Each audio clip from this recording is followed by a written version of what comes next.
Hello, কেমন আছো তোমরা সবাই? আশা করি তোমরা সবাই খুব ভালো আছো আর আমিও ভালো আছি। আমি সুস্মিতা হোমমেড আইস কেক বানাই। স্ক্রিনে দেওয়া নাম্বার যেকোনো অর্ডার পারপাস আমার সাথে তোমরা যোগাযোগ করতে পারো। আমার লোকেশন নবদ্বীপ। তো চলো আজকে সেই পুচকে পিচ্চি মেয়েটার কেকটা ডেকোরেশন করে ফেলি। এই কেকটারও একটা না অসাধারণ গল্প আছে। বাচ্চা মেয়েটার মা কেকটা অর্ডার করেছিল, কিন্তু সে বলল যে বাচ্চা মেয়েটা নিজেই নিজের কেকটা পছন্দ করে ফেললো। আমি জাস্ট অবাক।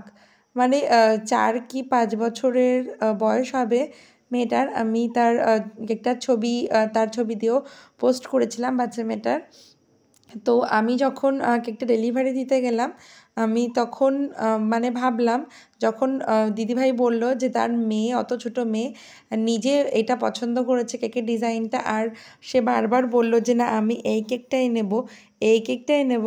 মানে আমি তো জাস্ট অবাক হয়ে গেছি যে এত ছোট বাচ্চা ও কী করে নিজের কেকটা নিজে চুজ করতে পারে। আর মানে কি বলবো, যে এত সুন্দর একটা ডিজাইন চুজ করেছিল।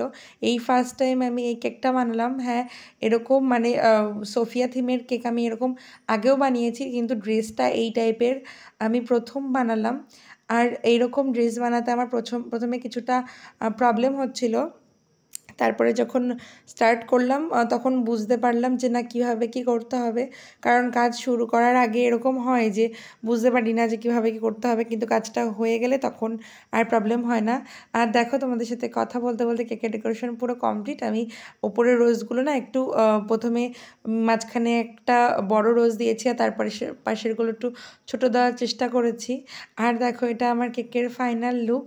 তোমরা জানিও তোমাদের কেকের ডিজাইনটা কেমন লাগলো। সামনে থেকে দেখতে আরও ভালো লাগছিল, আর এই কেকের ফিনিশিংটাও দারুণ হয়েছিল। নিজেরটা নিজেই বলছি। যাই হোক, দিদিভাইও কেকের রিভিউ খুব ভালো দিয়েছিল। তো আজকের মতন টাটা। আর যদি ভালো লাগে একটা কমেন্ট করো। আবার দেখা হবে নতুন কোনো ভিডিওর সাথে। টাটা সবাইকে।